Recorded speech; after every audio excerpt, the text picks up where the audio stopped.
fresh food was not cheap.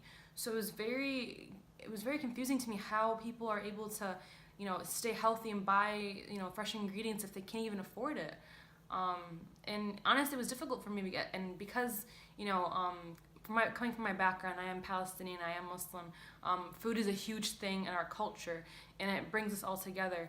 So we do spend a lot of money on like chicken and lamb and rice and grape leaf, so many of these dishes, and a lot of these dishes require fresh ingredients, and not to be able to afford those ingredients to buy that kind of food, almost you lose a sense of who you are. So it was really difficult for me to have to eat all these things which I was not used to eating. So I do wonder how people that come from different backgrounds are able to eat the food, their traditional food. Because for me, I wasn't able to do that, and it was really interesting.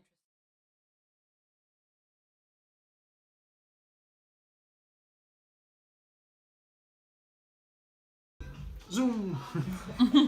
Actually, you almost killed me with the bark of cinnamon. Most killed you where? The bark of cinnamon? I'm so sorry. I was looking for that. He still has been sucking in his teeth. I know, he does. Okay. Abby DeMars, volunteer coordinator at Savannah International. So we were talking about food insecurity. So one of Zaman's key points has been to be a culturally sensitive source of food. We know that that's not always easy, especially with a lot of Muslim and Arab American clients. So providing them with halal options are generally more expensive, especially things like halal meat is more expensive than non-halal meat. And so we've made that a priority throughout Zaman's history. So that was Najah and her family and friends when she was starting years ago, and that's still the case today. The pantry is halal, and the new kitchen is also halal. Meaning we have no alcoholic products, no non-halal meats in there, really making sure that the clients and families that receive the food feel comfortable and safe receiving the food from it. We don't think that excludes other families that we work with, because we do work with a lot of non-Muslims, because it's good food. The man's core values are dignity, compassion, stewardship, integrity, and hope.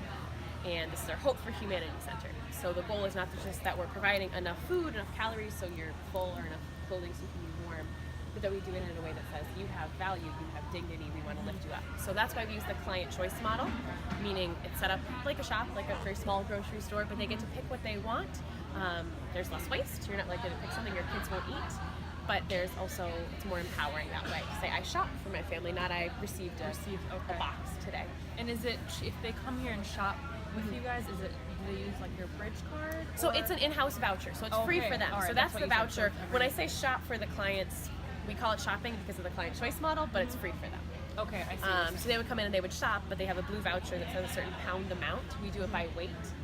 So we have a scale at the back of the pantry where we weigh items. We have a lot of shelf staples, sugar, flour, cans,